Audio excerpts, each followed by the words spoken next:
Hare Krishna, bienvenidos. Soy Chitrak Das. Quiero agradecer a todos los miembros de nuestra comunidad que están presentes en estos encuentros. Hoy comenzamos a analizar el capítulo 6 del Bhagavad Gita tal como es, denominado Dhyana Yoga.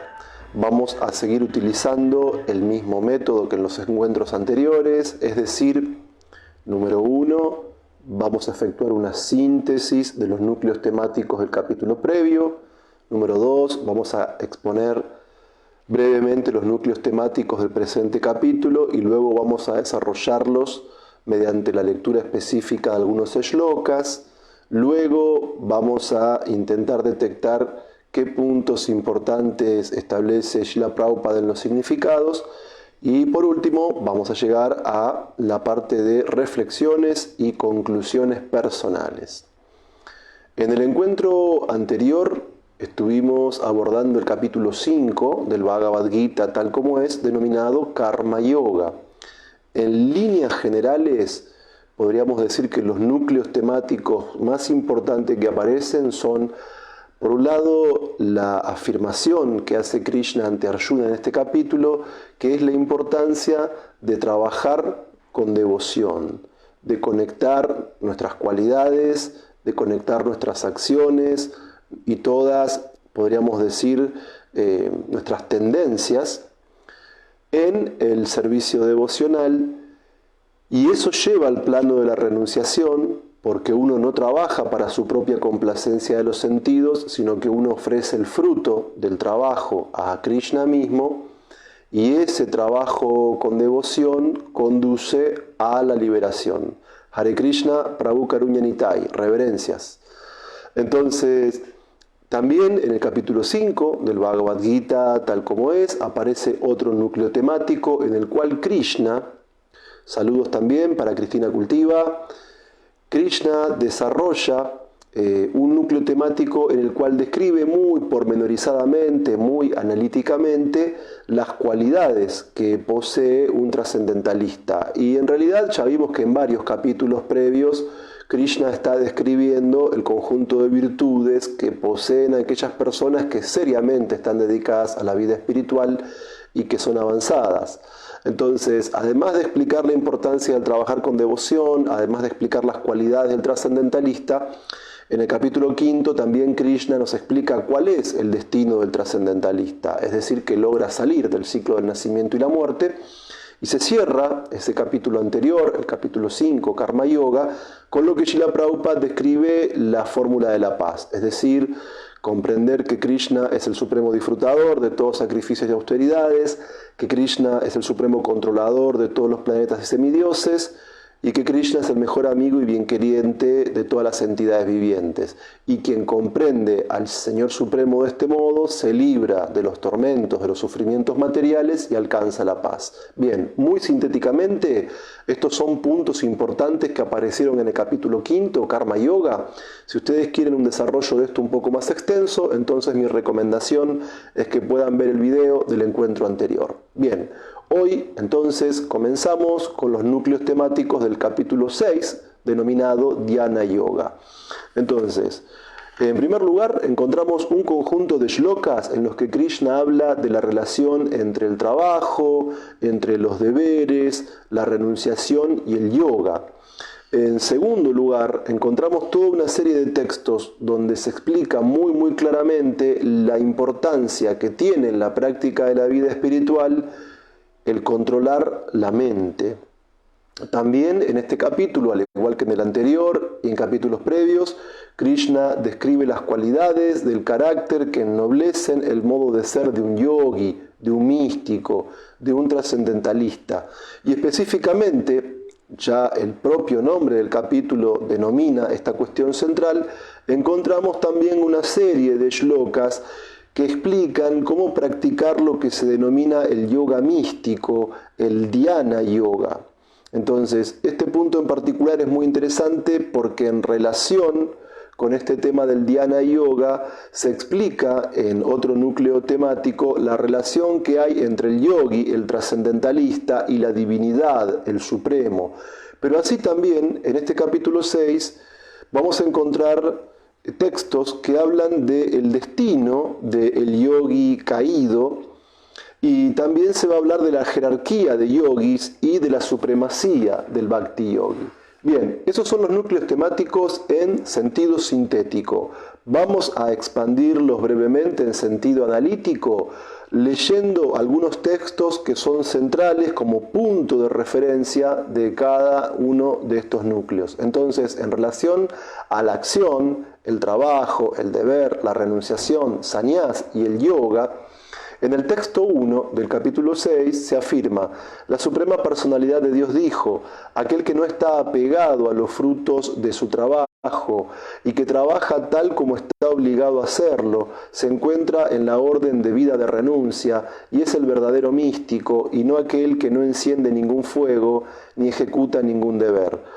En el texto 2, lo que se denomina renunciación debe saber que es lo mismo que el yoga o el vincularse con el Supremo o hijo de Pandu, porque jamás puede alguien convertirse en yogi a menos que renuncie al deseo de complacer los sentidos. Entonces, ya en capítulos anteriores encontrábamos diferentes núcleos temáticos donde Krishna explica las cualidades de un trascendentalista. Y acá hay un factor entre todos ellos que se repite, y es que el yogi abandona el deseo de complacer los sentidos. En general, las personas que no tienen conciencia espiritual muy avanzada, día a día ejecutan deberes, ejecutan trabajos, ejecutan acciones, con la finalidad, obviamente, de poder apropiarse del resultado de la acción, con la finalidad de poder disfrutar de su esfuerzo, de su sacrificio. Pero el punto es que acá Krishna está explicando algo muy importante, cómo lo que aparentemente parecería ser una actividad de tipo, podríamos decir, ordinaria, puede convertirse en yoga. Saludos para Walter Taschini también. Entonces, el punto es que a veces uno imagina, y sobre todo en el mundo oriental, la práctica de la vida espiritual a partir de una renuncia extrema, a partir del abandono de todos nuestros deberes y compromisos sociales. Pero lo que Krishna está explicando al comienzo de este capítulo es que en realidad la cualidad del yogi, de algunos tipos de yogis, sí por supuesto va a ser, como va a describir más adelante, el abandono de todos los deberes prescritos. Pero también hay una forma de yoga en la cual uno como yogi, aunque lleve a cabo acciones y trabajos y actividades, básicamente es yogi porque conecta su trabajo con la trascendencia. ¿Por qué? Porque no está apegado al disfrute del resultado del trabajo. Y por eso, al vincular la actividad con el Supremo, eso se denomina yoga, y ese yoga equivale también a hablar de renunciación. A lo largo del Bhagavad Gita, Krishna va a describir toda una serie de diferentes procesos yógicos, pero vamos a ver que un factor común de todos ese tipo de prácticas espirituales tiene que ver con el segundo núcleo temático, que es algo esencial para el avance progresivo en la vida espiritual, que es el control de la mente. Controlar la mente es un requisito básico para poder estar satisfechos con nuestra actividad, para poder estar satisfechos con nuestro servicio, para poder valorar las conquistas que hasta ahora hemos logrado y para también tener el entusiasmo para seguir adelante y saber que el avance espiritual es posible por la misericordia de Krishna y por la propia disciplina del yogi. Saludos también para Benuraj Prabhu. Entonces, sobre el control de la mente, en el texto 5 del capítulo 6 leemos: uno debe liberarse con la ayuda de la mente y no degradarse. La mente es la amiga del alma condicionada, así también como su enemiga. Para aquel que ha conquistado la mente, texto 6, esta es el mejor de los amigos, pero para aquel que no lo ha hecho, la mente permanecerá como su peor enemigo. Texto 34. La mente es inquieta, turbulenta, obstinada, muy fuerte. Oh Krishna, someterla creo yo que es más difícil que controlar el viento. Saludos también para Rosa Canchucaja. En el texto 35, Krishna dice: «Oh hijo de Kunti, el de los poderosos brazos, contenerla inquietamente es sin duda algo muy difícil de hacer, pero ello es posible mediante la práctica adecuada y el desapego». Texto 36, para aquel que tiene la mente desenfrenada, la autorrealización es una labor difícil, pero aquel que tiene la mente controlada, se esfuerza por los medios adecuados, tiene asegurado el éxito. Esa es mi opinión, dice Krishna. Entonces, todos nosotros partimos de algún punto en la vida espiritual. Entonces, comparar nuestra vida espiritual con la de otros Vaishnavas no siempre es sano. Porque la base desde la que se inicia nuestro proceso o la base desde la cual estamos continuando nuestro proceso, muchas veces es diferente. Entonces, en el plano material la mente tiende a dispersarse, en el plano material la mente tiende a deambular de un pensamiento a otro, de un sentimiento a otro. En el plano material la mente por momentos acepta ciertas ideas o ciertos valores o ciertos intereses que muy poco tiempo después la mente rechaza. Entonces, la vida de un trascendentalista no puede ser frívola. La vida de un trascendentalista no puede ser algo discontinuo. La vida de un trascendentalista requiere de la práctica de un proceso regulatorio, del pensamiento, de la acción, de los sentimientos, de la conducta. Entonces, el punto es que no podemos en la vida espiritual estar atados a los caprichos de la mente, donde hoy mi mente dice: es bueno cantar mis 16 rondas, mañana no porque estoy cansado, o hoy estudio el Bhagavatam porque estoy inspirado por la clase que escuché en el templo y un mes después no leo más nada. Entonces, la vida espiritual requiere disciplina, la vida espiritual requiere continuidad. Un ejemplo práctico de esto es el sadhana bhakti, es decir, la práctica regulada de los principios que conducen a la perfección espiritual. Entonces, si la mente no está controlada, la mente se vuelve un enemigo. ¿Por qué? Porque la mente, al ser inquieta, turbulenta y obstinada, no puede fijarse en la práctica del bhakti. Pero para aquel que tiene la mente controlada, entonces la mente se vuelve el mejor amigo. ¿Por qué? Porque es una mente que está satisfecha, porque es una mente apreciativa. Qué bien que dormí anoche, qué temprano que me pude despertar hoy, qué buena conciencia con la que muy temprano por la mañana ofrecí reverencias al Guru, a Krishna, y canté mis rondas, y estudié las Shastras, y tomé darshan de la deidad, y todo lo demás. Entonces, una mente controlada es una mente apreciativa. Hoy pude hacer mi sadhana, mañana voy a hacer mi sadhana, y van a pasar los años y continuaremos con nuestras rondas, con nuestros principios regulativos, nuestro estudio de la Shastra. Y gradualmente uno, con una mente regulada, se apega al proceso que conduce a la perfección. Y uno se siente satisfecho. ¿Por qué? Porque uno puede evaluar interiormente qué diferente que es mi conciencia cuando canto mi japa con atención. Qué diferente que es mi conciencia cuando metódicamente estudio las Shastras. Cómo mi inteligencia se enriquece con conocimiento trascendental. Cómo puedo ver cada evento de mi vida, los agradables y los desagradables, a la luz de las Shastras, y comprender que detrás de todo hay un aprendizaje, y comprender que justamente uno se encuentra con las situaciones que le permiten avanzar en la vida espiritual, sean placenteras o dolorosas, sean aparentes victorias o aparentes derrotas. Entonces, una mente regulada es una mente educada, y una mente educada es una mente satisfecha, es una mente que opera como un amigo porque nos permite pensar en el objeto de la autorrealización. Por eso vamos a encontrar en muchos shlokas del Bhagavad Gita que Krishna dice algo así como: siempre piensa en mí, vuélvete devoto mío. Reiteradas veces Krishna dice: piensa en mí, porque la mente requiere de un contenido que es el pensamiento. Y cuando nuestros pensamientos están situados en Krishna, en su forma del Mahamantra, del Bhagavatam, de las deidades. Entonces, uno puede percibir internamente el alto nivel de satisfacción que hay en la vida. También la mente y la inteligencia tienen que ser instrumentos de discernimiento, porque hay aspectos de la vida espiritual que podemos comprender escuchando, pero también hay aspectos de la vida espiritual que podemos aprender estableciendo reflexiones tras la debida experiencia.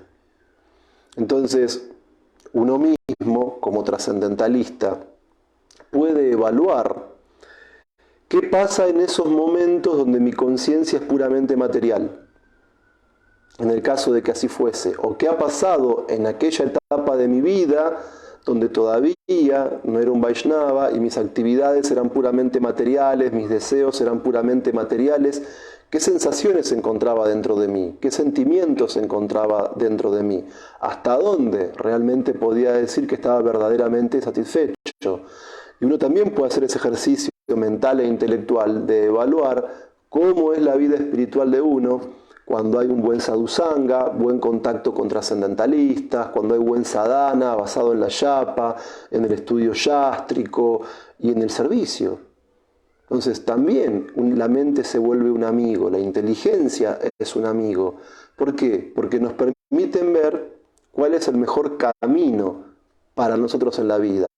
Y no solamente por Shravanam, por escuchar clases o por leer las yastras, sino porque la mente nos puede, efectuando el proceso de pensar y luego la inteligencia, el proceso de discernir, la mente puede evaluar cómo es nuestra vida, cuando hay conciencia de Krishna y cuando no la hay. Y con la mente y con la inteligencia podemos evaluar qué resultado es mejor, si ser consciente de Krishna o no. Es decir, con nuestra mente, nuestra inteligencia, podemos evaluar el hecho de que la posición constitucional del alma espiritual es el servicio. Entonces, uno puede decir, para mí, el hecho del servicio no es correcto, no es normal, yo no quiero practicar servicio, pero la verdad es que tanto nuestra mente como nuestra inteligencia pueden discernir que cuando nuestro servicio no se enfoca en Krishna, nuestro servicio se enfoca en Maya. Pero en realidad uno nunca llega al punto en el que no está prestando algún tipo de servicio a otras personas, a alguna causa, a alguna actividad o a los propios sentidos. Entonces, la actitud de servicio está siempre presente en la vida espiritual y en la vida material. Ahora, el punto es que uno puede evaluar con sus pensamientos por un proceso de introspección qué resultado hay cuando nuestro servicio está en el plano de la ilusión. ¿Cómo nos sentimos al estar en el plano de la ilusión? ¿Qué nos deja el servicio en ilusión?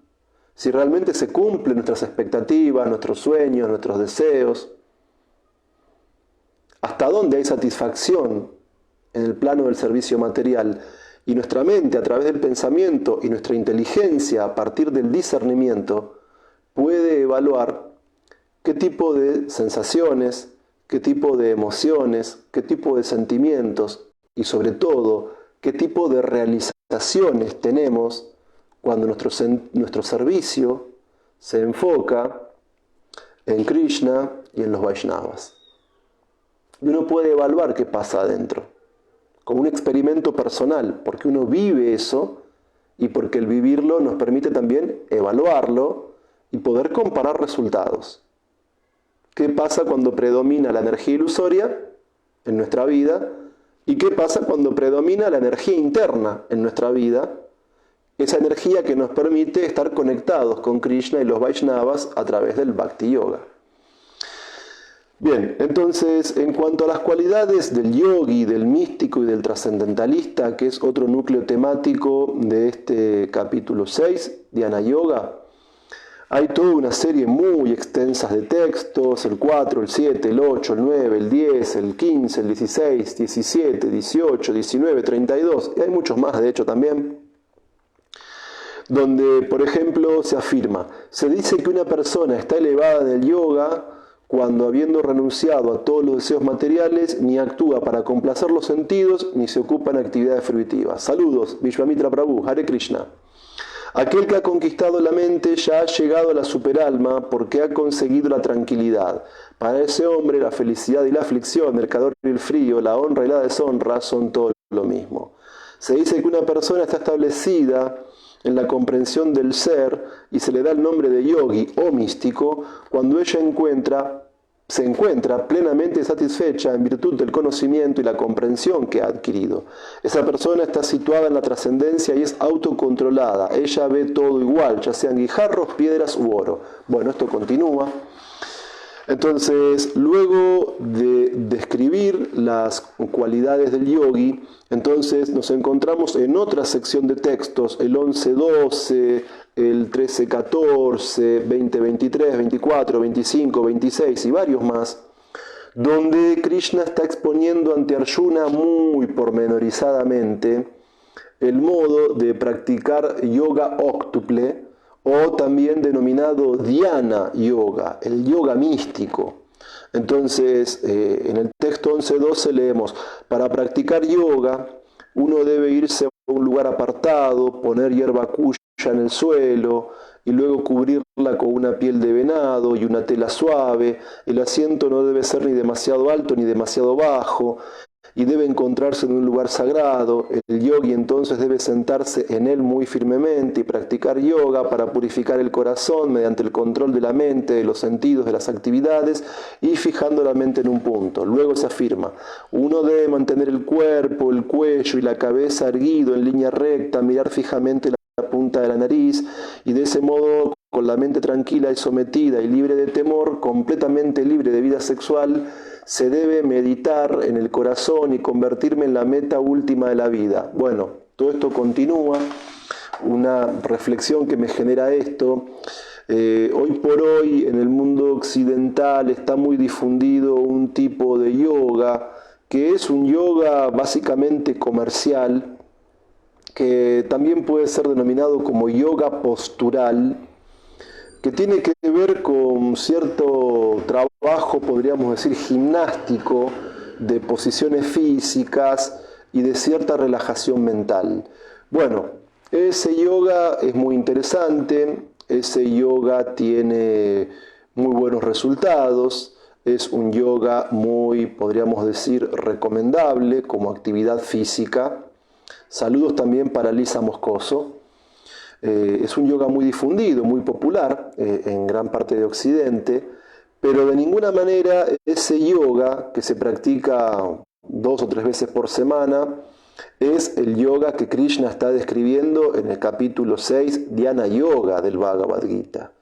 O sea, todo bien con el yoga comercial, todo bien con el yoga postural, es muy valioso, tiene buenos resultados, conozco gente mayor que dice que le hace muy bien, que trae mucha flexibilidad, perfecto. Pero ese es el aspecto externo del yoga, ese es el aspecto físico de ciertas posturas, asanas, de cierto control de la respiración, pranayam, pero es como el envoltorio externo del yoga, sin llegar a la esencia o al núcleo del yoga. Como vemos acá, de hecho Krishna en el Bhagavad Gita describe diferentes tipos de yoga, pero centrémonos en este. Estamos en el capítulo 6. Saludos también para Carolina Acosta Lucchesi. Estamos en el capítulo 6, Dhyana Yoga, yoga místico, yoga óctuple, un yoga muy relacionado con las características de lo que expone Patanjali en su Yoga Sutra. O sea, este capítulo 6, Dhyana Yoga, no tiene nada que ver con el yoga comercial. El yoga comercial es muy bueno, es muy recomendable y sé que hay mucha gente que le hace bien, es positivo. Como hacer algún deporte, también es positivo. Pero es externo, porque aborda una parte de la actividad yógica. Ahora, este capítulo 6, Dhyana Yoga, está exponiendo un yoga que para la actualidad es un yoga bastante extremo, porque requiere de un alto nivel de renunciación. Ya no es lo que Krishna estaba describiendo en el capítulo 3, Karma Yoga, o en el capítulo 5 también Karma Yoga. El Karma Karma Yoga es un tipo de yoga que uno puede practicar en la vida del día a día. Muchas veces Prabhupada traduce también Karma Yoga como Bhakti Yoga y a veces Bhakti Yoga como Buddhi Yoga. O sea, en los significados Srila Prabhupada a veces establece sinonimia. Karma Yoga, Buddhi Yoga, Bhakti Yoga. Pero el Dhyana Yoga es otra cosa. Porque el Dhyana Yoga es un proceso para personas muy austeras, muy renunciadas, que son capaces de abandonar todo, familia, trabajo y todo lo demás. Y por lo tanto es un tipo de yoga extremo y poco practicable. Tomemos también en cuenta esto. Y no es un tipo de yoga que es para cuando salís del trabajo hacer una hora y media antes de volver a casa o de un retiro de fin de semana. Es un yoga que implica una renuncia muy completa, pero también muy difícil de practicar. En cuanto a otro núcleo temático, que es la relación del yogi con Dios, en el texto 27 leemos: el yogi cuya mente está fija en mí, logra en verdad la máxima perfección de la felicidad trascendental. Él está más allá de la modalidad de la pasión, comprende su identidad cualitativa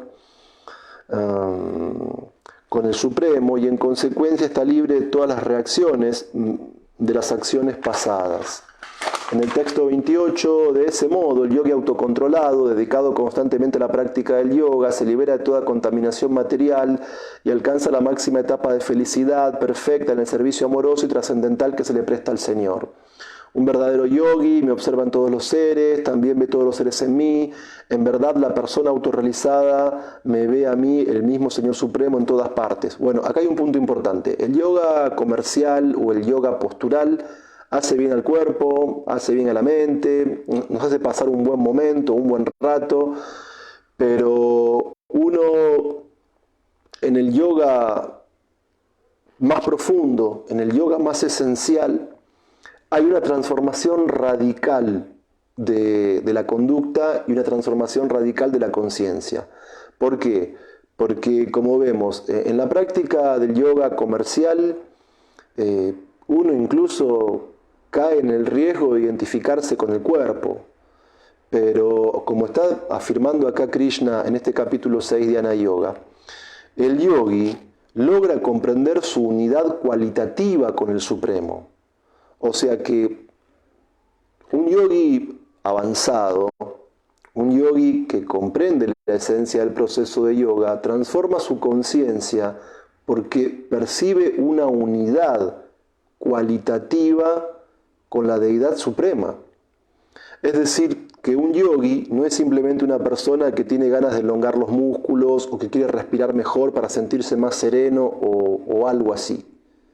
Sino que un yogi tiene una visión trascendental, entiende que no es el cuerpo, entiende que es alma espiritual, que como alma espiritual es parte de Krishna, y que en ese sentido el yoga implica establecer un vínculo entre el yogi y la divinidad suprema. Saludos también para Rajakala Gauradas. Entonces, este punto es muy importante. O sea, el yogi avanzado comprende la omnipresencia de la divinidad. ¿Por qué? Porque percibe que internamente Krishna está en todas partes y en todos los seres. No hay un lugar donde esté ausente la divinidad, porque en forma de Paramatma se encuentra en el interior de todas las formas de vida, acompañando al alma individual en este ciclo del samsara. Y además, lo que vemos como materia inanimada es Shakti, es energía externa de Krishna. Lo que aparentemente vemos como materia inanimada. Entonces, el yogi, cuando percibe a otras almas, está percibiendo la energía marginal de Krishna. Y cuando percibe la naturaleza y el mundo que nos rodea, está viendo la energía externa de Krishna. Entonces, un yogi puede ver, puede mirar, puede oler, puede aplicar el sentido del tacto, pero en todo un yogi está vinculado con la trascendencia, en todo. Ahora bien, Krishna En el capítulo 6 del Bhagavad Gita está describiendo el Ashtanga Yoga, el yoga óctuple, el yoga místico, abandonar familia, abandonar trabajo, abandonar deberes sociales, ir a un lugar sagrado, apartado, armar una asana, sentarse de cierta manera con la espalda recta, controlar la respiración, poco a poco lograr concentrarse, poco a poco lograr meditar, hasta finalmente llegar al samadhi, al trance, a percibir la divinidad dentro de uno y también a percibir la divinidad en todas partes, como decíamos previamente.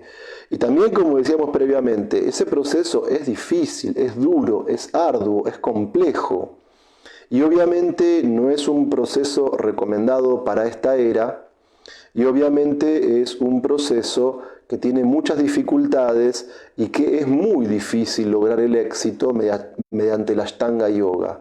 Hay muchas probabilidades de caer de este proceso. Es más, en el Srimad Bhagavatam encontramos muchos ejemplos de yogis que, siendo muy renunciados, muy austeros, muy autocontrolados, practicando este tipo de Ashtanga Yoga o algo muy similar a esto, han caído de su posición como trascendentalistas, porque se agitó la mente por alguna cuestión o por algo en particular, o porque los semidioses envían apsaras o algo así.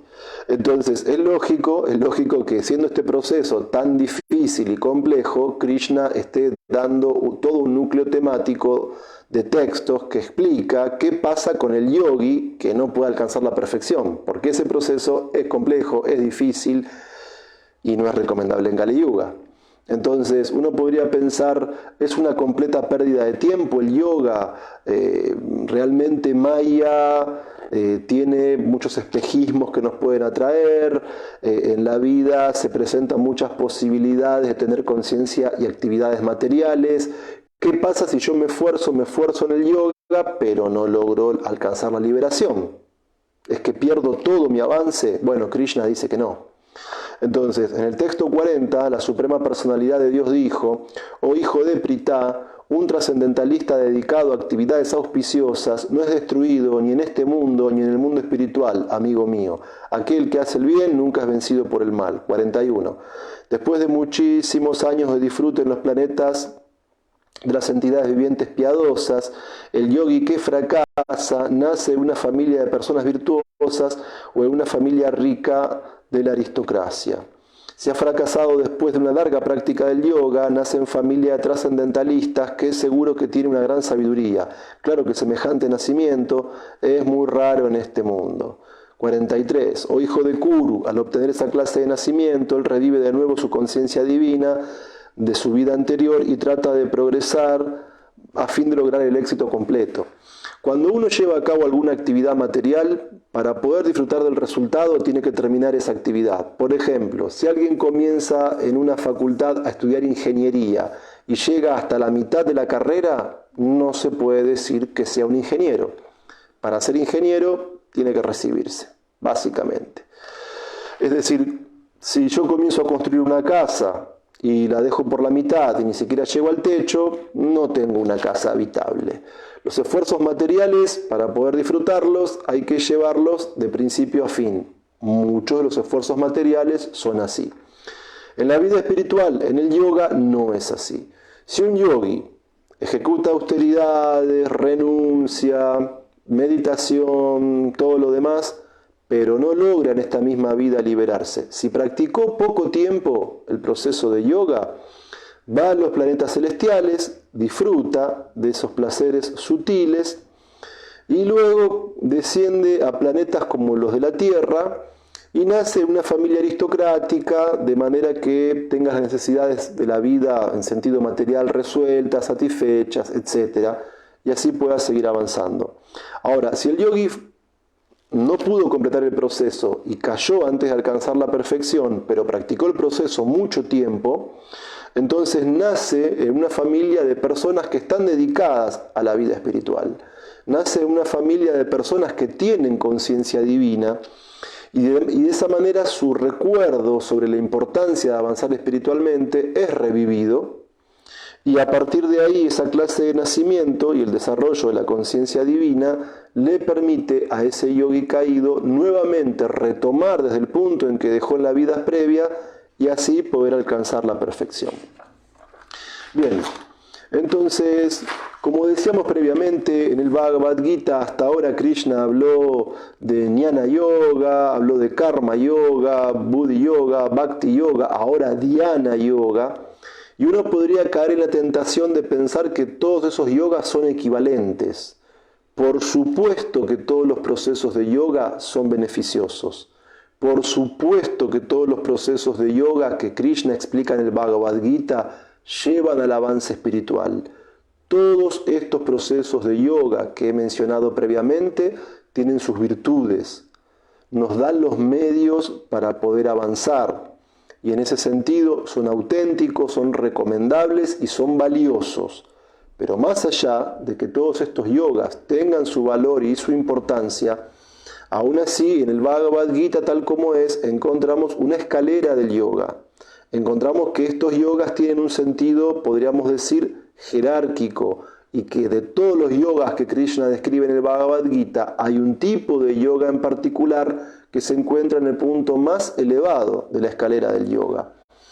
Entonces, en el texto 47 del capítulo 6, leemos: y de todos los yogis, aquel que tiene una gran fe y que siempre se refugia en mí y que piensa en mí y me presta un amoroso servicio trascendental, es el que más íntimamente está unido a mí por medio del yoga y es el más elevado de todos. Y Krishna dice, esa es mi opinión.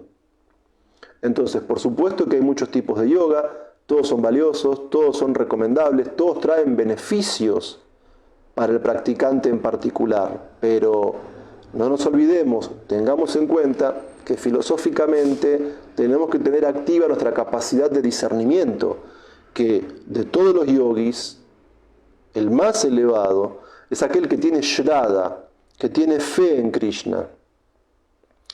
De todos los yogis, el más elevado es aquel que entiende que Krishna es su único refugio, que Krishna es su única riqueza, que Krishna es su máxima felicidad. Y por lo tanto, ese tipo de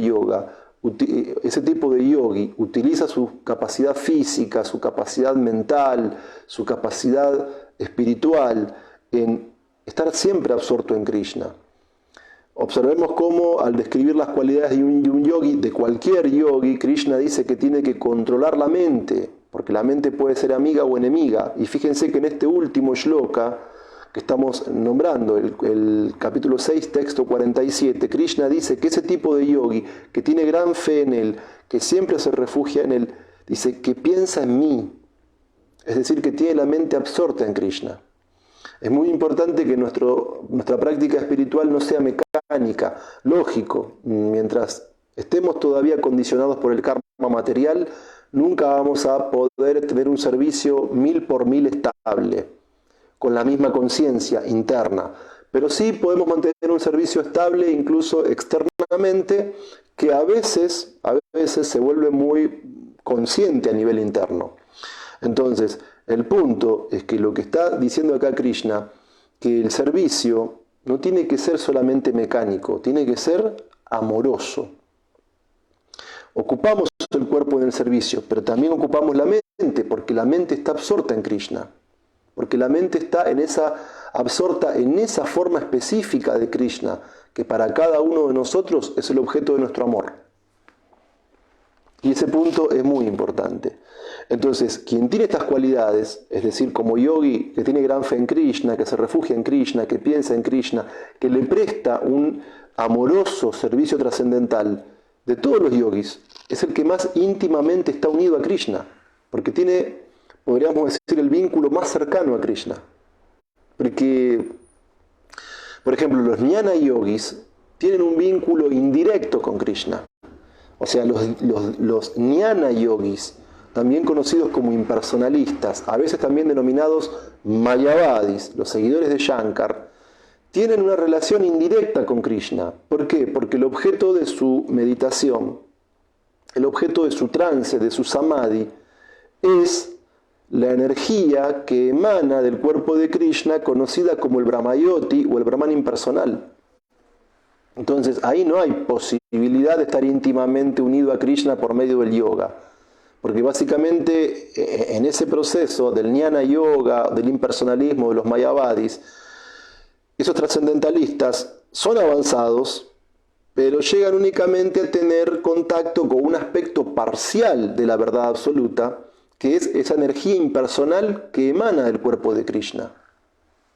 Entonces Krishna no está diciendo los Jnana Yogis o los impersonalistas son los más avanzados de todos. No, por supuesto que los impersonalistas son mucho más avanzados que los karmis. ¿Sí? Krishna dice que después de muchos nacimientos y muertes, aquel que verdaderamente posee conocimiento comienza a buscarme a mí. Entonces el karmi ni siquiera está buscando a Krishna, el karmi está buscando beneficios materiales a través de la adoración de semidioses y rituales, sacrificios. El impersonalista por lo menos tiene la virtud de que está buscando la liberación en relación con la energía impersonal de Krishna. Saludos también para Úrsula Bodger. Entonces, pero no está diciendo Krishna que un impersonalista es el más elevado de los yogis. No, porque la relación que tiene con Krishna es indirecta, porque está en contacto con un aspecto parcial de la verdad absoluta. Entonces, este punto también es importante. Saludos para Ulises Guerrero. Entonces, tenemos que mencionar esto. Krishna está diciendo que aquel que me presta un servicio trascendental y amoroso es el que más íntimamente está unido a mí por medio del yoga, y aclara, y es el más elevado de todos. O sea que Krishna describe diferentes procesos de yoga en el Bhagavad Gita, pero también Krishna está asignando a esos procesos una jerarquía, diciendo que el Bhakti Yoga es la culminación en este camino ascendente por la escalera del yoga, que todos los yogas deben ser diferentes puntos de acceso o de avance para llegar al Bhakti Yoga. Bien, una pregunta que uno podría hacer, bueno, entonces para llegar al Bhakti Yoga primero tengo que practicar el Karma Kanda, y luego tengo que practicar el Jnana Yoga, y después tengo que practicar el Ashtanga Yoga o Dhyana Yoga para recién capacitarme para el Bhakti. No, para nada. Es decir, que aunque el Bhakti Yoga sea el tipo de yoga más elevado, podemos dedicarnos a él directamente. No hace falta que en esta vida pasemos por los procesos previos. O sea, Krishna nos da una facilidad como si estuviera diciendo, ustedes pueden ir a la universidad sin pasar por el jardín de infantes, ni por la primaria, ni por la secundaria. Anótense directamente en la facultad y hagan su carrera. Bueno, el Bhakti Yoga es como eso. Podemos dedicarnos a oír acerca de Krishna, como estamos haciendo ahora, a leer el Bhagavad Gita, podemos dedicarnos a cantar el Mahamantra Hare Krishna, podemos dedicarnos a recordar los pasatiempos de Krishna, etcétera, que son las prácticas fundamentales del Bhakti Yoga, sin tener que pasar por la adoración de semidioses, sin tener que pasar por la búsqueda del Brahman impersonal, sin tener que pasar tampoco por estar buscando el trance en la forma de Paramatma, como hacen los Dhyana Yogis, porque los Dhyana Yogis también están en contacto con un aspecto parcial de la verdad absoluta. El impersonalista está en contacto con el Brahman impersonal, y el Dhyana Yogi, en el mejor de los casos, si logra Samadhi, entra en contacto con Paramatma, con otro aspecto parcial de la verdad absoluta, porque Paramatma es una expansión de la expansión de Krishna. Un punto es muy importante a tomar en cuenta, porque Paramatma en realidad es una expansión de cierta forma de Vishnu. Entonces, el impersonalista busca el contacto con el Brahman, el Dhyana Yogi busca el contacto con Paramatma, y en el mejor de los casos, porque ¿qué es lo que pasa con cuál es uno de los riesgos del proceso de Dhyana Yoga, del yoga místico?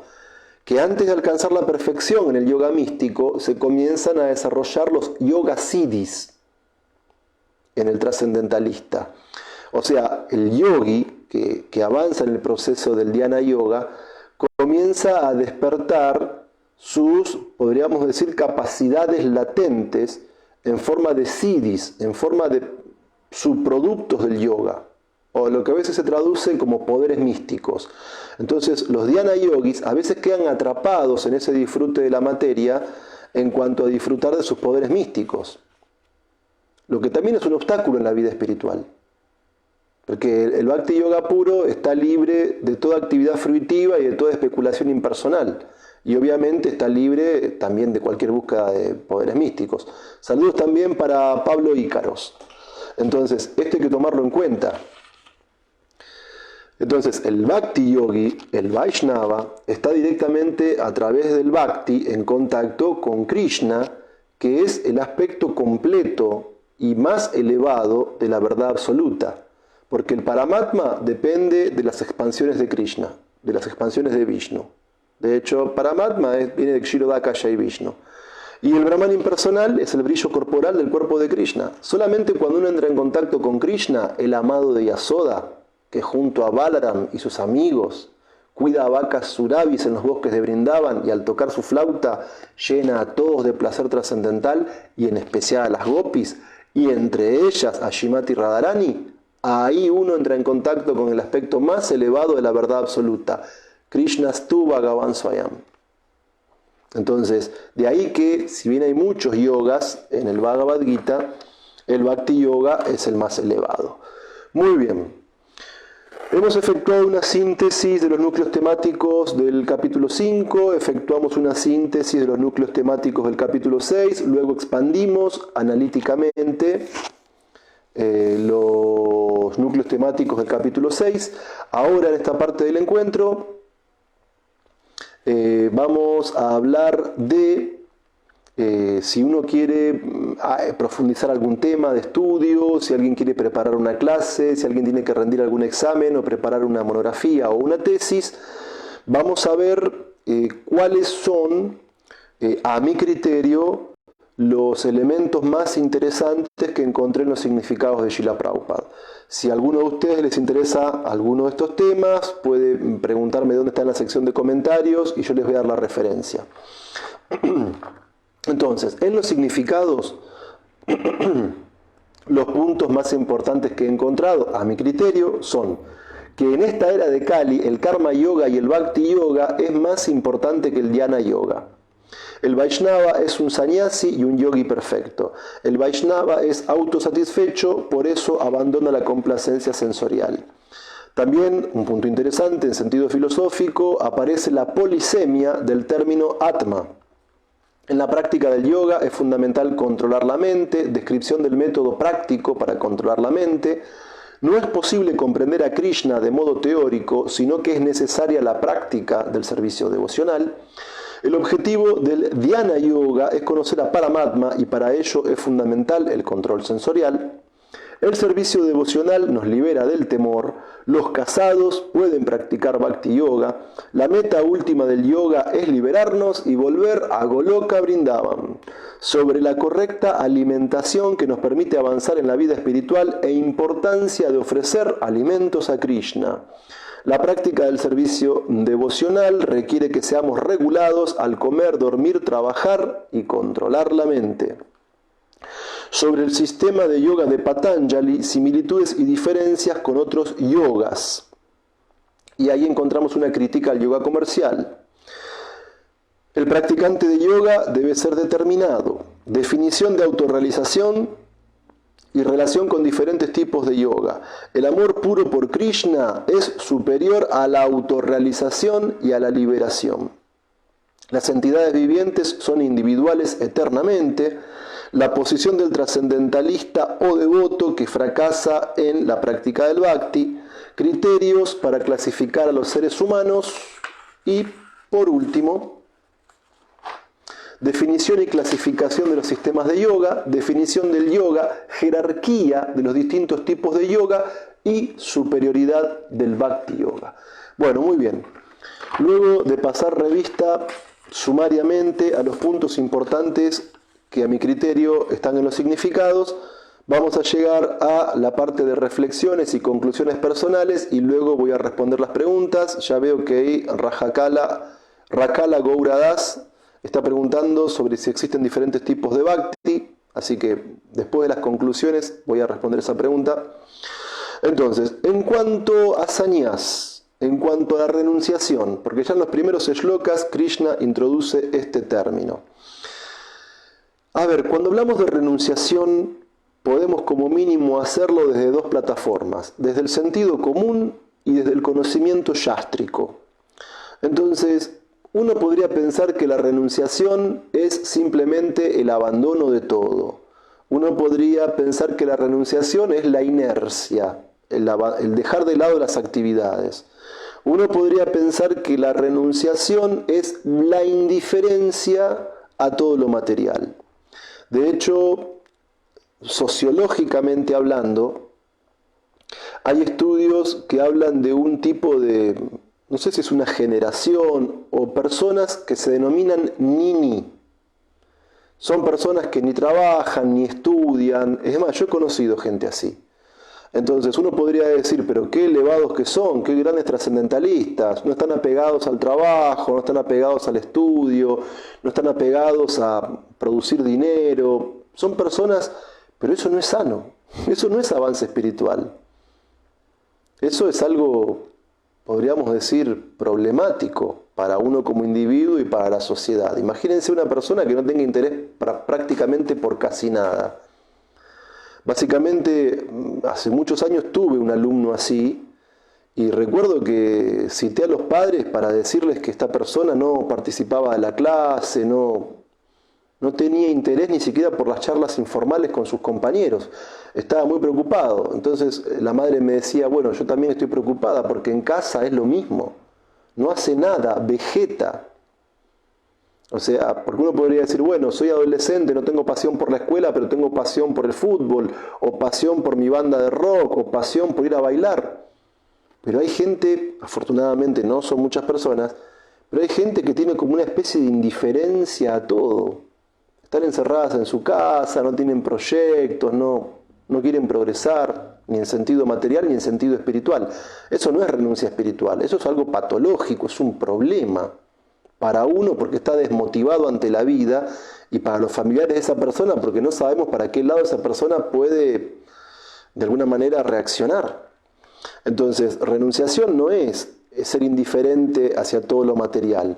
Bueno, yástricamente hay una forma de renunciación formal que es tomar la orden de Sañás. En el Srimad Bhagavatam, Prabhupada explica, canto primero, capítulo 13, que hay Ekadandi Sañasis, que son los impersonalistas, y Tridandi Sañasis, que son los Vaishnavas o Goswamis, como describe Srila Prabhupada. Entonces, sí, la palabra Sañás se relaciona con la renunciación, pero no es la única forma de renunciación tomar Sañás.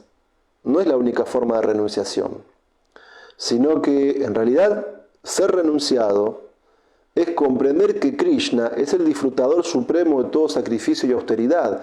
Y tanto si soy sannyasi, como si soy vanaprastha, como si soy grihasta o como si soy brahmachari, ofrezco el resultado de mi actividad a la divinidad, a modo de ofrenda devocional. Entonces, renunciación no es únicamente el desinterés, no es únicamente el cesar la actividad material. Renunciación no es únicamente lo que hace el sannyasi, si bien esa es la llamada orden de vida de renuncia, sino que renunciación es tener conciencia de que yo no soy el disfrutador supremo y que todo lo que hago se vuelve yoga, se vuelve un vínculo con la divinidad, porque se vuelve una ofrenda, un sacrificio, un servicio a Krishna. Entonces, ese es un sentido mucho más profundo de la palabra renunciación. Bueno, ahí Úrsula está haciendo unos comentarios, sí, vamos a volver sobre ese tema, la diferencia del vanaprastha y del sannyasi, muy interesante. Entonces, tomemos en cuenta esto, que verdadera renunciación es algo que se puede practicar en cualquier posición social y en cualquier etapa de la vida, mientras que entendamos que lo que hago debe ser un vínculo o un yoga que me conecte con la deidad suprema. Bien, sobre el núcleo temático que habla del control de la mente, bueno, acá hay un punto muy importante. Hoy por hoy mucha gente está buscando la fórmula de la felicidad, ¿sí? Hay mucha gente que busca el bienestar material con diferentes ideologías políticas, hay gente que busca el bienestar material por el progreso económico, hay gente que busca el bienestar material por el avance científico, hay gente que busca el bienestar material en las relaciones de sociedad, amistad y amor, y en eso buscan su felicidad. Ahora, el punto es que El control de la mente no se logra con ningún ajuste material, porque la mente es inquieta, insatisfecha. Los ejemplos son redundantes realmente y casi que están de más, en el sentido que la mente nunca está conforme en el plano material. El que hoy tiene una determinada posición A está deseando la posición B. El que está soltero quiere casarse, el que está casado quiere separarse. Entonces, el que vive en un país quiere ir a otro. Hay un diario acá en Argentina que constantemente invita a la gente a irse del país y cuentan cómo están mejor en otros continentes, con otros trabajos. O sea, la mente nunca está satisfecha en el plano material. Ahora, saludos también para Laura Freasa. El punto es que si queremos control de la mente, los ajustes materiales no son el camino adecuado, sino que el control de la mente viene por la práctica del Bhakti Yoga. ¿Por qué? Porque la mente no puede quedar conforme con nada material y porque la mente tampoco puede ser vaciada de manera artificial. Hay gente que dice, bueno, como pensar en tal situación política, económica, social, es problemático porque genera discusiones, conflictos y todo lo demás, quiero poner la mente en blanco. Pero la mente no se puede poner en blanco. Porque la función, o una de las funciones de la mente, es pensar. ¿Qué es eso de poner la mente en blanco? ¿Quién inventó eso de poner la mente en blanco? ¿Cuánto tiempo se puede poner la mente en blanco? Es más, yo recuerdo hace muchos años, fui a un concierto de música clásica, un concierto con muchos movimientos, un concierto largo, y quise hacer un ejercicio mental. Voy únicamente a centrarme en escuchar el concierto. Únicamente voy a centrarme en los instrumentos, en el solo, en la composición. No pude. No pude. Con un concierto de 45 minutos, una hora, no pude. ¿Por qué? Porque la mente está pensando en esto, en lo otro. Ni siquiera materialmente podemos enfocar constantemente la mente en algo. La mente es chanchalá, es inquieta, es inestable. Entonces, ese punto es muy importante. La mente, al igual que la fortuna, es inestable.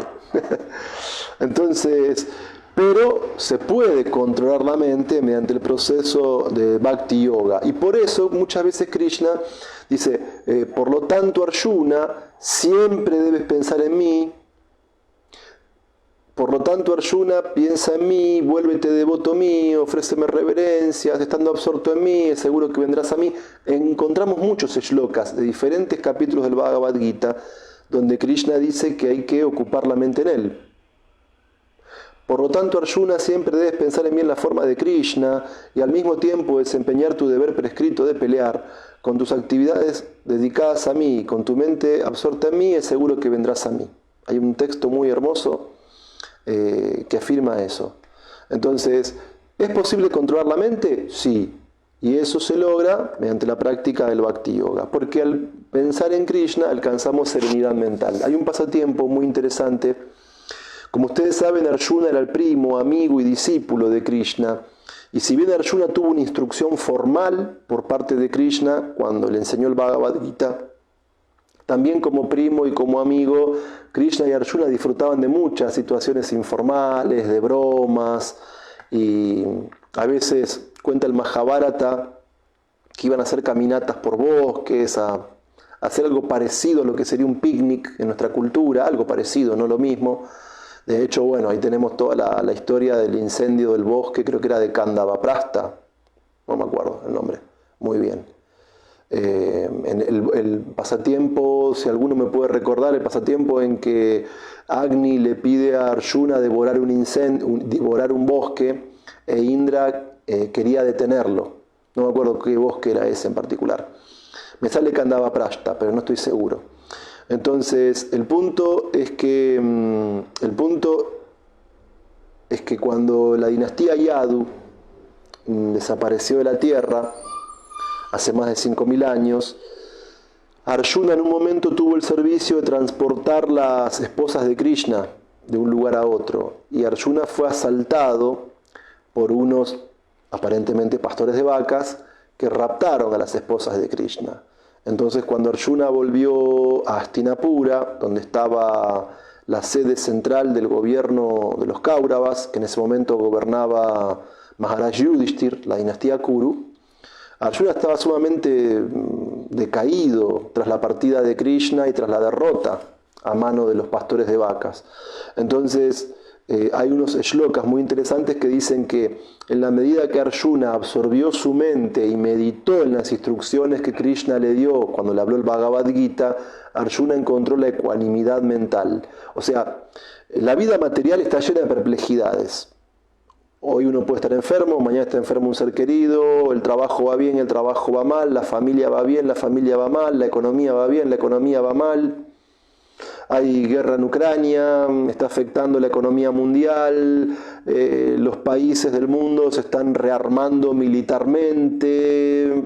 Bueno, está habiendo toda una movida geopolítica en cuanto a la hegemonía mundial. Bueno, estamos en una situación muy particular, muy particular.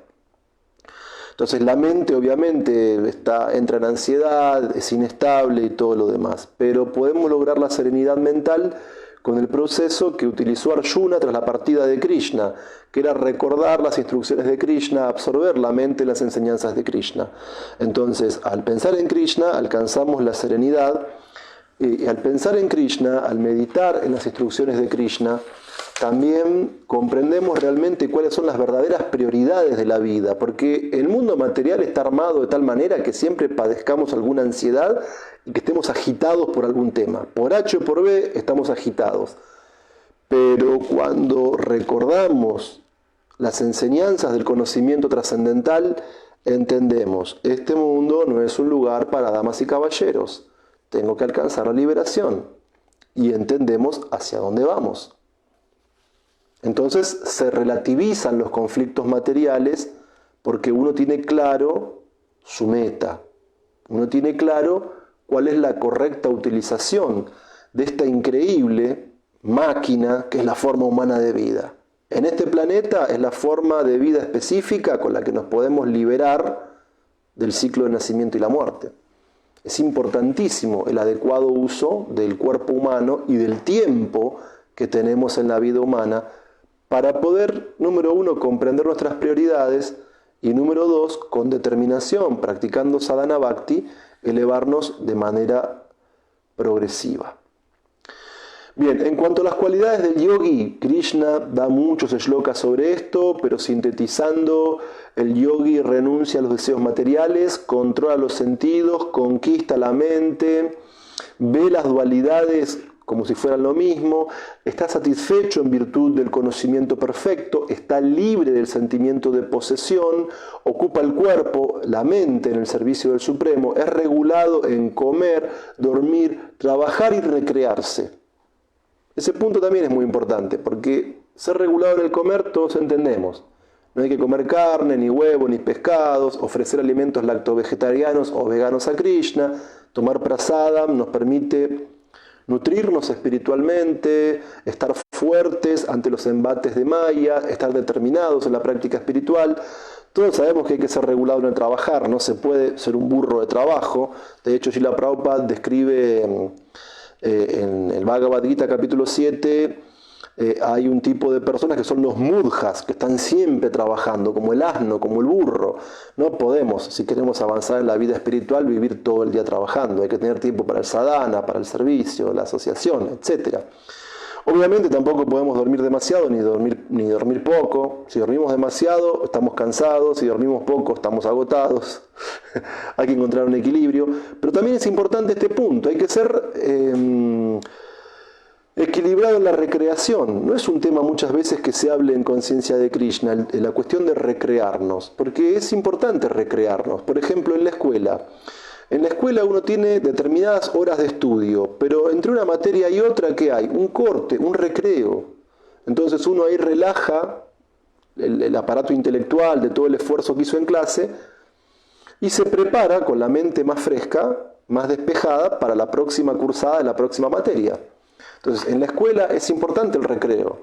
Y en la vida espiritual, cuando todavía no somos Vaishnavas perfectamente puros, también requerimos de ciertos puntos de recreación Obviamente una recreación que no vaya en contra de la vida espiritual, obviamente una recreación que no rompa principios regulativos, una recreación sana que nos permita de alguna manera renovar energía y estar aptos en la práctica del sadhana. Entonces este punto es muy importante, encontrar una forma de recreación bondadosa que nos permita juntar energía y estar con entusiasmo y con ganas de nuestra actividad principal.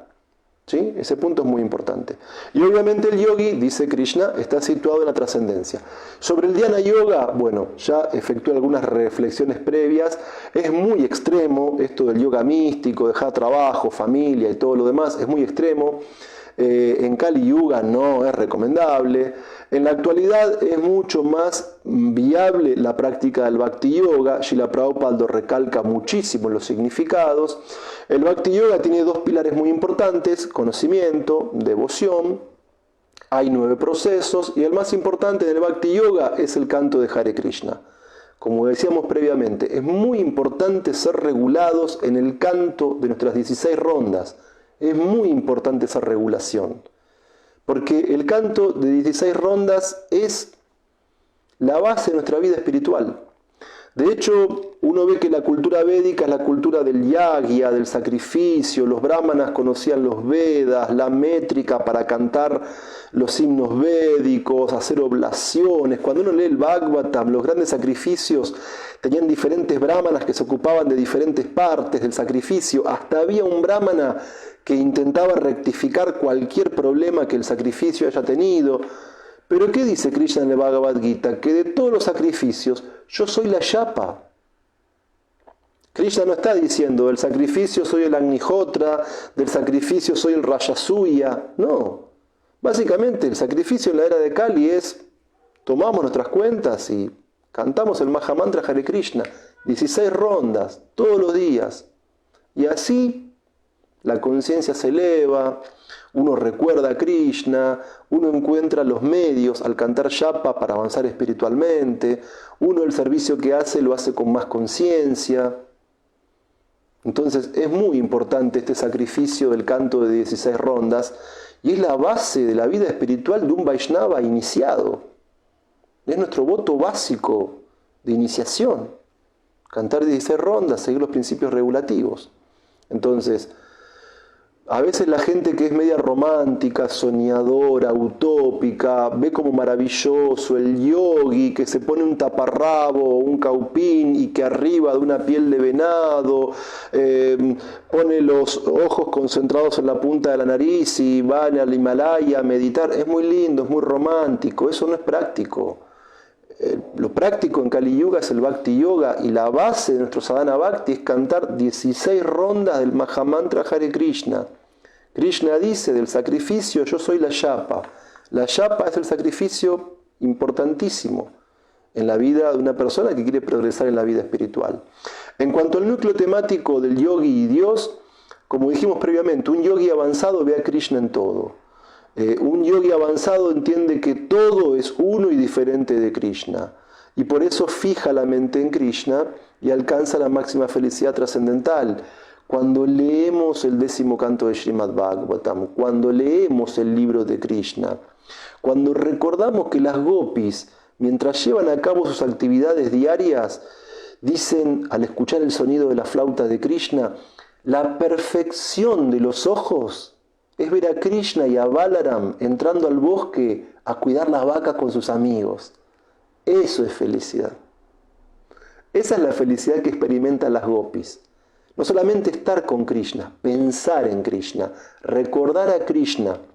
Las gopis dicen que cuando Krishna y Balaram van a cuidar vacas con sus amigos en los bosques de Vrindavan, se visten de un modo tan atractivo que parecen los actores principales de una obra de teatro.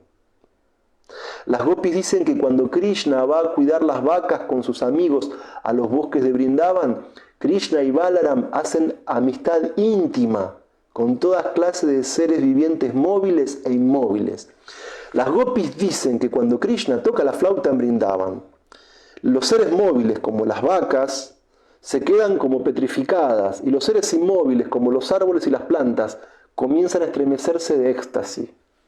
Esa es la felicidad que el Bhakti Yogi encuentra en el recordar los pasatiempos de Krishna. Y eso llena de alegría el ser. Y una gotita del recuerdo de esos lilas de Krishna supera océanos y océanos de disfrute material. Porque uno con Krishna se siente como en casa. Uno con Krishna se siente en su lugar. Uno con Krishna se siente en familia. Es más, hay una clase que escuché de Srila Prabhupada que dice que todo el proceso de conciencia de Krishna es para unirnos a la familia de Krishna. Hermoso, hermoso. Entonces, el destino del trascendentalista caído, otro núcleo temático. Bueno, todo el avance material se pierde con la muerte. El dinero que uno acumula, las casas que uno compra, los autos que uno tiene, todo lo material que tenemos en esta vida con la muerte lo perdemos. Pero el avance en el yoga nos acompaña vida tras vida. Incluso si en esta vida no alcanzamos la perfección, en las próximas vidas, los Bhakti Yogis podemos seguir avanzando. Continuamos avanzando vida tras vida, el servicio devocional que hacemos se acumula hasta que alcanzamos la perfección, el Krishna Prema. Y sobre el último núcleo temático que era la supremacía del Bhakti Yoga respecto de otros yogas, encontramos una confirmación de esto en las enseñanzas de Rupa Goswami en el Upadeshambrita, cuando dice que los Jnana Yogis o los impersonalistas, los que quieren llegar al Brahman impersonal, son más elevados que los karmis, que aquellos que adoran semidioses para disfrutar en esta vida y para después de esta vida ir a planetas celestiales. Pero luego Rupa Goswami dice que los Vaishnavas son superiores a los Jnanis o a los impersonalistas, porque están directamente vinculados con el servicio a Krishna. Pero a su vez también Rupa Goswami dice que las gopis, las doncellas de Vrindavan, esas maravillosas gopis que perfeccionan los pasatiempos de Radha y Krishna en los bosques de Vrindavan, son superiores a los Vaishnavas comunes. Y a su vez Rupa Goswami dice que Srimati Radharani, la amante de Krishna, es superior a todos los demás yogis. Muy bien, entonces, gracias por estar presentes, gracias por los saludos. Vamos a intentar responder las preguntas. Acá preguntaban si hay un servicio devocional puro y un servicio devocional no puro. Sí, por supuesto. En el capítulo 7 del Bhagavad Gita, creo que es en el texto 16, si mal no recuerdo, se describe lo que se llaman devotos con mezcla. Es decir, son los devotos que sirven a la Suprema Personalidad de Dios, pero que tienen algún propósito material que cumplir, o tienen algún tipo de deseo material que quieren que el Señor Supremo les satisfaga. Esos 4 devotos son descritos como Mahatmas, son descritos como grandes almas, porque incluso teniendo deseos materiales, dice Srila Prabhupada en el significado, son adeptos al conocimiento de las Shastras y también son regulados en su práctica espiritual. Siguen ciertas regulaciones en la práctica espiritual. Entonces, los devotos no puros son los devotos que se ocupan en servicio devocional porque sufren, quieren acabar con su dolor. Los que están necesitados de dinero, porque buscan riquezas. Los que son curiosos, quieren saber de todo y entre todo lo que quieren saber de Dios. Y por último, el que específicamente está buscando conocimiento acerca del absoluto. Entonces, esos devotos no son puros porque tienen todavía deseos personales, materiales que complacer. Pero en los significados, Srila Prabhupada dice algo muy importante, que incluso los devotos que no son puros, por contacto con el devoto puro, se pueden volver devotos puros. No solamente esas personas que son piadosas, incluso las personas no piadosas, los dushkriti, porque estos son sukritinas, y están los dushkritis. Los dushkritis, que también son traducidos como herejes, son los que viven para trabajar como burros sin ningún tipo de búsqueda de avance espiritual.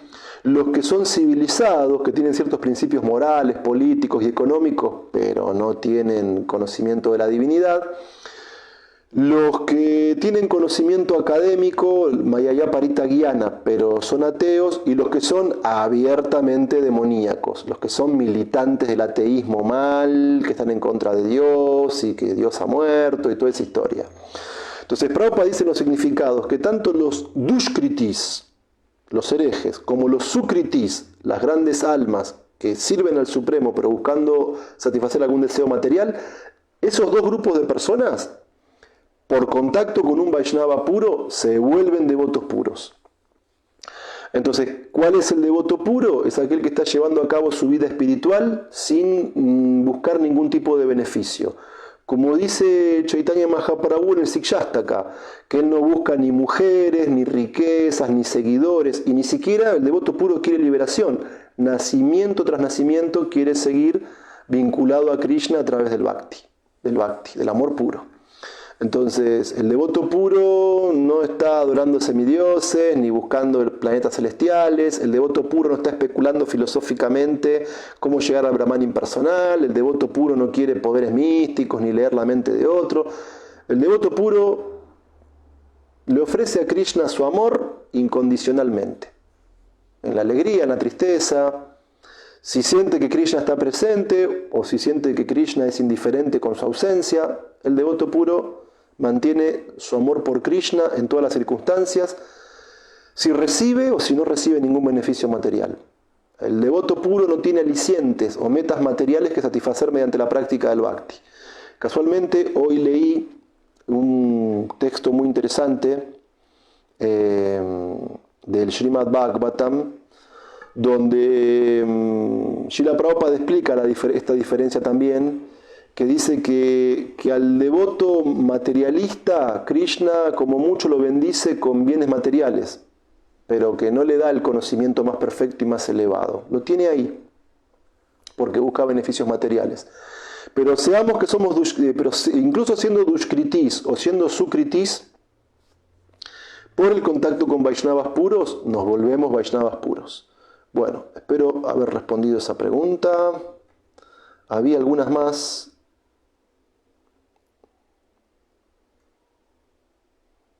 A ver.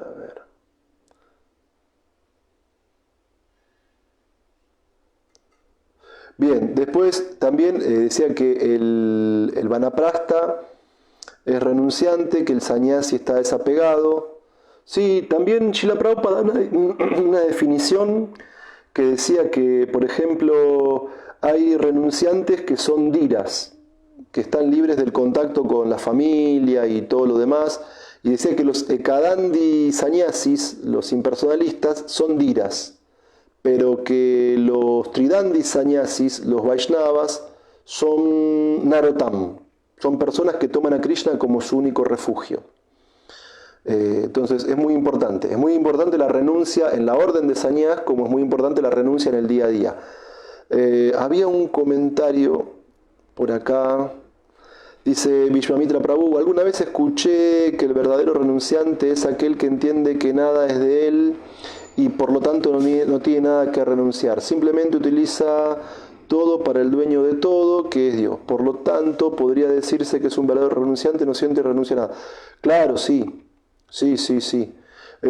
O sea, técnicamente no hay nada que renunciar, porque lo incorrecto es pensar en el concepto relativo de yo y mío, de yo como cuerpo material y de lo que me rodea como mío.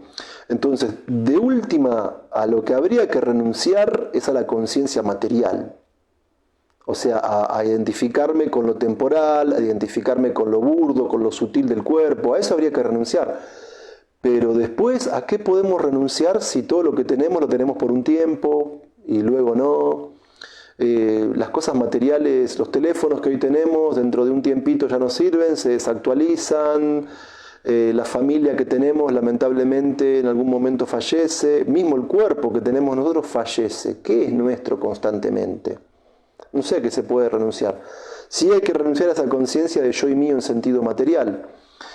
Y cuando uno piensa en el servicio devocional, que todo el avance que hacemos en conciencia de Krishna no se pierde, y eso es importante.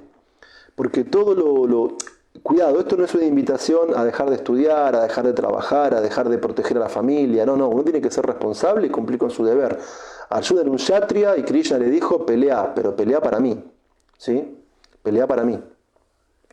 Entonces, el punto es que realmente todo lo material que tenemos hoy está y después de unos años no. Pero todo el avance espiritual que logramos es riqueza real porque nos acompaña vida tras vida. Incluso si no logramos en esta vida lograr la perfección, incluso si caemos de la plataforma de las reglas y regulaciones del Bhakti, lo ideal no es caer, pero si caemos no perdemos nada, porque el avance continúa vida tras vida. Bien, ahí aclara Úrsula Bodger que es reverencias Unmada Vidyanidhi. Unmada Vidyanidhi. Bien, nombre de iniciación. Entonces, acá aclara también que el sannyasi, sí, claro, el sannyasi es desapegado. Srila Prabhupada dice que la sociedad antigua védica estaba organizada con el sistema Varnashram para lograr finalmente el desapego a los vínculos familiares, y obviamente hay un punto muy importante, que hay un significado de Prabhupada que dice que un sannyasi no puede mantenerse estable en su renuncia si realmente no está convencido de que después de esta vida va a tener un destino mejor. O sea, el hecho de poder de alguna manera ser determinado en la vida espiritual, o si quieren hablar en términos relativos, usar la palabra renuncia, implica también saber que hay algo después que es mejor. O sea, la gente que no tiene conciencia divina muchas veces le tiene miedo a la muerte, porque piensan que la muerte es dejar de existir, que es la nada. Pero nosotros, a partir de la lectura del Bhagavad Gita, capítulo 2, cuando Krishna le da conocimiento analítico a Arjuna, sabemos que la muerte es únicamente como cuando uno ve una serie, termina una temporada y empieza la otra. La muerte es un cambio de temporada de la serie, porque el yo no muere, el ser no muere. El ser es, ni fue ni será. Entonces, este punto es muy importante. Bueno, no veo ninguna pregunta, ningún comentario más. Disculpen si salté alguna. Les agradezco muchísimo por tomarse el tiempo de escuchar esta clase. Gracias porque a pesar de todas mis imperfecciones me dan la oportunidad de aprender el Bhagavad Gita compartiéndolo con ustedes. Queridos Vaishnavas, es una alegría para mí estar en contacto con ustedes. Es una gran inspiración para mí poder leer sus comentarios, responder sus preguntas. Muchísimas gracias por todo. Les ofrezco mis respetuosas reverencias. Hare Krishna, todas las glorias a Srila Prabhupada. Aum Tat Sat.